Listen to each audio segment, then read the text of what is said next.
क्या आपको भी ऐसा लगता है कि गॉल ब्लैडर स्टोन में सिर्फ स्टोन निकालना चाहिए और गॉल ब्लैडर को वहीं रहने देना चाहिए?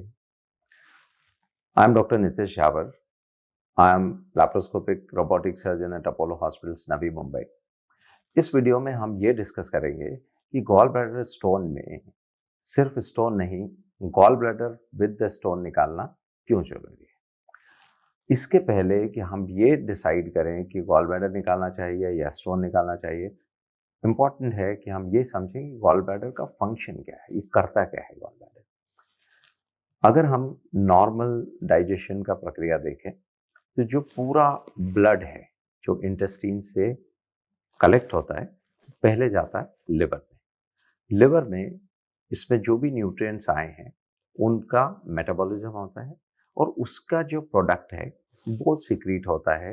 एक डक्ट होती है जिसको हम बाइल डक्ट बोलते हैं, उसके थ्रू बाहर की तरफ लिवर से, और ये जाके गॉल ब्लैडर में स्टोर हो जाता है।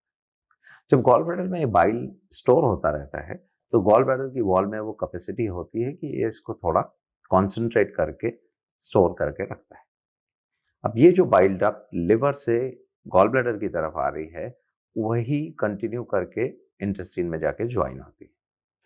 अगर हम जब भी खाना खाते हैं उस समय जब गॉल ब्लैडर कॉन्ट्रैक्ट होता है तो ये जो पूरा बाइल है वो पैंक्रियाटिक जूस के साथ स्मॉल बाउल का जो पार्ट है जिसको हम डिओडेनम बोलते हैं उसमें सिक्रीट होता है, और ये फैट और प्रोटीन के डाइजेशन के लिए जरूरी रहते हैं, दोनों फ्लूइड जो वहां जाके मिलते हैं।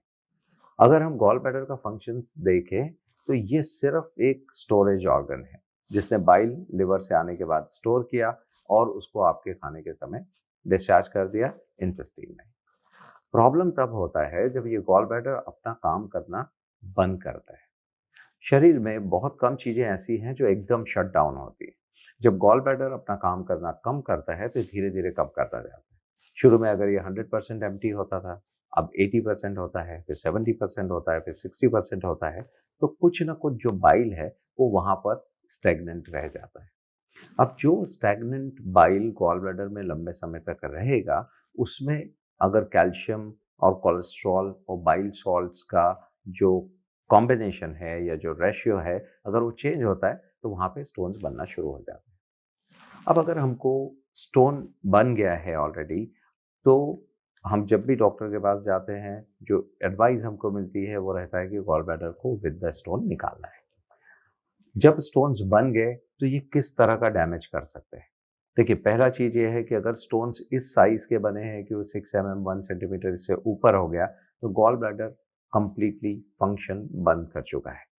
स्टोन के साथ जिस गॉल ब्लैडर की हम बात कर रहे हैं वो नॉन फंक्शनिंग गॉल ब्लैडर है, उसका शरीर में रहना जरूरी नहीं है।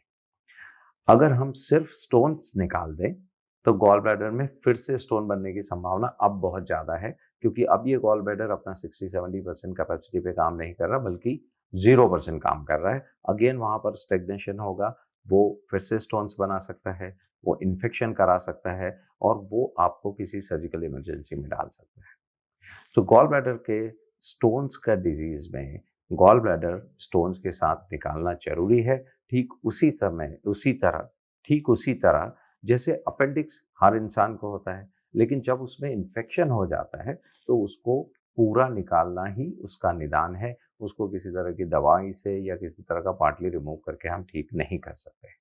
तो अगर आपको गॉल स्टोन डिजीज है और अगर आप सर्जरी के लिए जाते हैं तो जो गोल्ड स्टैंडर्ड है वो है removal of the gall bladder along with the stone. सबसे अच्छा चीज ये है कि जब ये अनकॉम्प्लिकेटेड गॉल ब्लैडर में स्टोन्स है और सिर्फ माइल्ड सिम्टम्स के साथ आप सर्जरी के लिए जाते हैं तो रिकवरी बहुत फास्ट होती है, क्योंकि हम मिनिमली इन्वेजिव कर सकते हैं।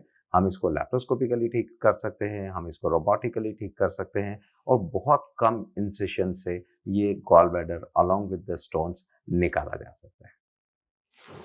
मैं फर्दर रीइटरेट कर रहा हूँ कि गॉल स्टोन डिजीज में अगर हम ये डिसाइड करें कि गॉल ब्लैडर हमने रखना है और सिर्फ स्टोन्स निकालना है, तो इसमें गॉल ब्लैडर के फिर से इन्फेक्शन के साथ साथ अगर स्टोन का साइज 2.5 सेंटीमीटर से ज़्यादा है या उसमें साथ में पॉलिप्स भी हैं तो इवन कैंसर की संभावना बन सकती है।